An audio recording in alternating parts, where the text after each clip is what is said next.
listening, pay attention. Oh, yeah. You're looking for capitals?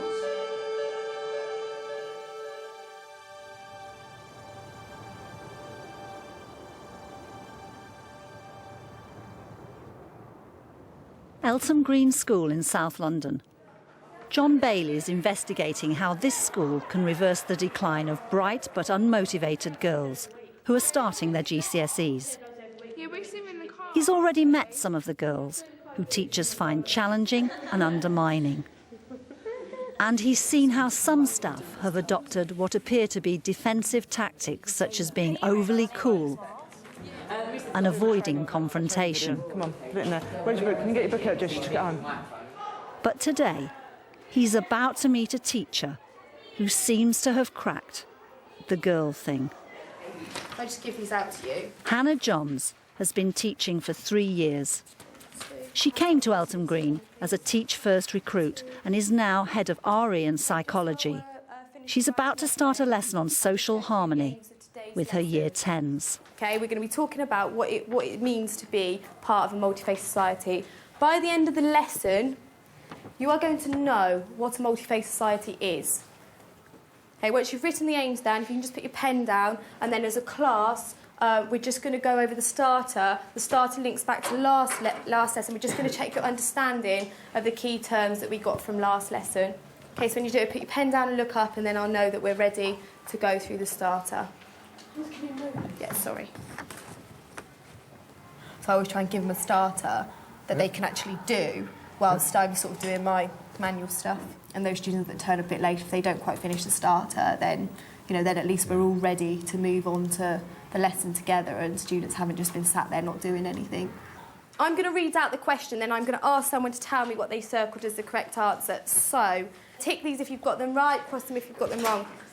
Faye, women are bad drivers is an example of A, discrimination, B, prejudice, or C, racial prejudice. You think it's A, discrimination? No, prejudice. Okay, yeah, it's Charlie then. Can you explain why it's prejudice? Because it's judging them before they know them. Brilliant, okay. Why is it not discrimination then?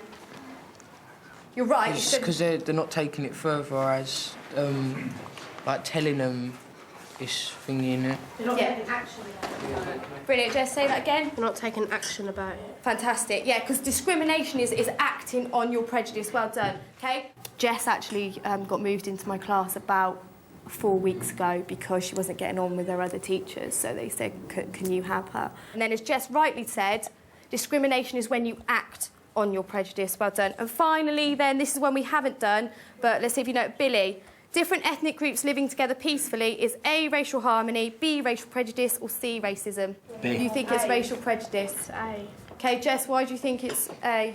Because racial prejudice is when you're judging someone because of their colour before you know them, and racism is racial prejudice and discrimination, and racial harmony is living together. Well done, excellent. If Jess can't do something, she plays up. Last year she was in a more higher attaining group. Now I think she is working much harder because she's in a group where she's probably one of the more able in the group. And she, you know, you saw her with that starter activity. I mean, she knew why that was racial harmony. She is much more so putting her hand up to share ideas, answering questions, which she didn't do last year. OK, thank you. Right, first part, you've got just some background information on how the United Kingdom became multi-faith society. You've got some key words missing, and the words are at the bottom. You need to match the words in the spaces, tick them off as you go. When you've done that, there's 2 questions. First question relates to the text, and the second question is about your own opinion. We are going to be discussing particularly question 2, and we're going to be relating it to the film, OK? If you look at the time now, I'm going to give you about 5 minutes to do this. OK? Off you go. I'll come round and help anyone who's stuck. So, from the text, what does religious tolerance mean? OK, it's in the second paragraph, so pick up from the text. I really like this low voice stuff that you do with it, because it really brings the level down, doesn't it? Yeah. And it keeps it down as well, so that's really nice and they like it. It's kind of intimate. What is religious tolerance? OK, which is what? Try and put it in your own words. What does it mean? People from different ethnic backgrounds able to live in their own, able to live in a country without discrimination. Brilliant. With Chelsea, she's very, very low in confidence at the moment. She massively underachieved in her stats compared to the rest of the group, in that she got level 4s and the other people in my tutor group got 6s and 7s. She's a bit below radar level. Well, she came into the school on 4s and 5s. In about 5 minutes, we're going to be watching a film that I made at the end of the last year that some of you might see yourself on. Chelsea, you're on it. I've got a run report to me as well. I put a run report after the academic review because, again, homework was a bit of an issue. But I gave her the choice when she came back after half term. I said, OK, you've had a really good couple of weeks. What do you want to do? Do you want to stay and report or do you want to go? She said, no, I'd like to stay and report. She said, because then I know I'm doing my homework and you're monitoring me. And she should be coming back tonight after school, actually. She wants to come back on a Friday to do some science revision for her modules. So she's just going to come and sit. She just comes and sits in my room and gets out her science book and does some work then. Then if she needs any help, not that I'm very good at science, I'll give her help if I can. So, can you just finish off now the sentence that you're on, please? Because I'd like to move on. We'll go through these answers now quickly as a class, and then we'll move on. So just finish the sentence you're on. There's something here about girls, and there's something about individual difference as well, isn't it? Yeah. It's knowing your children. Can I have a volunteer to read? Would anyone like to read?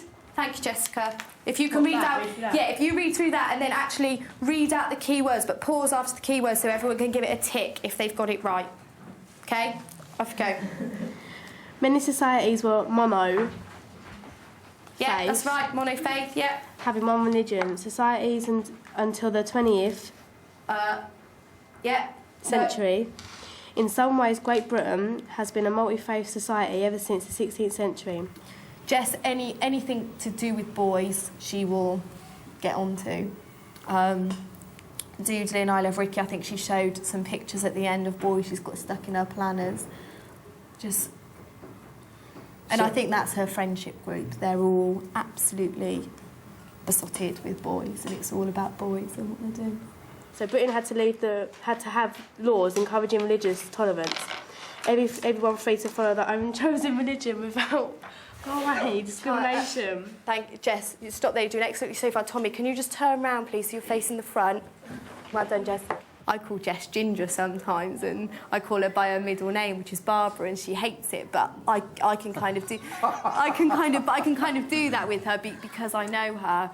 Do we treat people of different races and religions fairly? Do we treat them equally? No. Hang on a sec. Let Danielle have a go first. Danielle, what do you think? And then I'll open it up. Yeah. You think we do? Okay. Why do you think we do? Jess, do you want to say your point then, because you said no as well? Yeah, I don't think everyone gets treated equally. Illegal immigrants get treated better than us. They just get treated better than us. Okay. They come in and take all our jobs and then all our houses, and then we don't get nothing. Do you really think that's the case though? With Jess, I'll talk to her about her love life. I know you love him, but can you do it on a piece of paper at another time rather than make it an issue? Because I know she's going to do it. If I said to her, do not doodle, you're naughty, she's going to do it anyway. So it's pointless just telling her off. So, I just kind of joke about it with her. And when Stephen came on the film, I know she used to fancy him. So I was like, you used to fancy him, didn't you? She was like, shut up, miss. So it's kind of, I guess I talk to them a lot as much as I can. And they do kind of relate to me. Well, I think, Jess, what you're doing, you're perfectly entitled to your opinion, but what you're doing is you're stereotyping all immigrants is the same thing. Now, there's people in this country that have lived here their whole lives, and they don't, let me finish, because I'm letting you talk, let me finish. They get benefits, they don't pay for the house, they get the government to pay for everything for them, and they've been born in this country, they haven't come into this country, so they're actually no different to immigrants. So, I take your point in what you're saying, that you feel immigrants taking a job, but you've got to be careful that in what you say, you're not stereotyping everyone as being the same thing. I'm on about the foreigners, or the immigrants, whatever you want to call them. They get houses and they get jobs, and there's people British people that have been here for ages trying to do exactly the same things as these foreigners are getting, but they just come in the country and get it straight away. Okay, so what I'll do is if everyone's interested on that topic, I will sort out a lesson where we can have a proper discussion and a proper debate about these issues, okay? Because I just think now, with what we're trying to do this lesson, could you face me, please? With what we're trying to do this lesson, with what's going on, it's probably not the best time to kind of go into it a lot of depth. So what I'll do is I'll build that into this scheme of work, and we'll set up a proper debate and a proper discussion when we've got facts and stuff, and we'll look at it properly then. I thought, oh no, she's going to try and argue her out of it. But then you listened to what she had to say and then said, let's have a fact-based lesson about it in future. Genius. I thought you were free in one bound of that.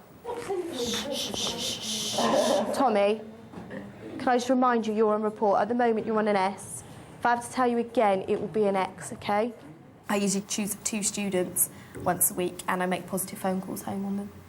And I do that with every class. Particularly, I find, like, in Year 8 and Year 9, I only see students once a week, and it has a massive impact. They come in and say, who are you going to call home? And I say, well, we've got everything to play for. And then I always tell them at the end of the lesson who I'm going to make the positive phone calls home to. Because you can hear parents' voices when you ring up and I say, oh, hi, it's Miss John's about to be, and they go, hello. And you can hear the nervousness in their voice. And then when you tell them, they're like, oh, thank you so much. Isn't that nice of you? And I go, I mean, equally, I will call home if kids aren't cutting it. But I just think, you know, parental, particularly with RE, because it is a stigmatised subject as well, to kind of call home and be positive and say they're doing really well. I also give letters as well every half term. I've got, like, positive letters for the person who's achieved highest on their assessment, the most improved person, and then 2 people that have worked really hard that half term. But I only do it at the end of a half term because I want it to be a big thing that these letters only go out once a half term, and I give them to the students to take home. Where did you learn that? I made it up. Just I thought it'd be nice for them to do. So. Nick groups. Though the girls respond well to Hannah, she has a problem with one of the boys. Tommy, come on. That boy is the bane of my life. He's still that bad. Put that away. Tommy, put it away. Okay, do that. Okay, you fill him in the key words. He may be the bane of your life, but if I may say so, you deal with him in a textbook fashion because you've really got that idea of focusing on the target behaviour. You don't go and tell him to shut up, you tell him what it is he's meant to do. The group will be working, even in silence, and Tommy will shout out dickhead or something across the room, and then it's kind of like, you know, you have to sort of deal with it for the sake of the rest of the group. Yes. Also, for the sake of the rest of the group, keeping them working how they are working as well, you know, rather than thinking, you know, saying this is acceptable. I should just filmed him, but then I was going to act. Hey, everyone looking and listen then. Jess, this way, please. If anyone has any problems getting the sheets, come see me. Just want to say, you're really excellent this lesson. Listening and your contributions are very good. So, second row, off you go, please. Are people in the classroom gay? No. Right, why are you using that word then as a cuss? So say it to me. Were they? Yeah. So what, if someone calls you a name, what is the correct thing to do? Call it back. Right, think about it again. What is the correct thing to do? Shouting that out isn't being respectful. It's also distracting and disturbing others. So again, it's going to be an X. Okay? Thanks, miss. At the end of the day, what's the difference between teaching girls and teaching boys? To me, I think as much as I can, I know I don't always, but as much as I can, I try and have the same expectations for everyone, and I don't actually necessarily think... I think on a one-to-one, the way I talk to them and things I say to them might be very different, but I think that isn't about their gender, that's about them. And I would say as much as possible, I teach like that, rather than you're a boy, you're a girl. So your motto might be teach the child that's in front of you? Yeah. Brilliant. In the final programme, Bailey meets a teacher who commands the girls' respect. Right, where's everyone else? Where's Alex gone? Here they are, hon. And puts a radical idea to the deputy head. OK, fine.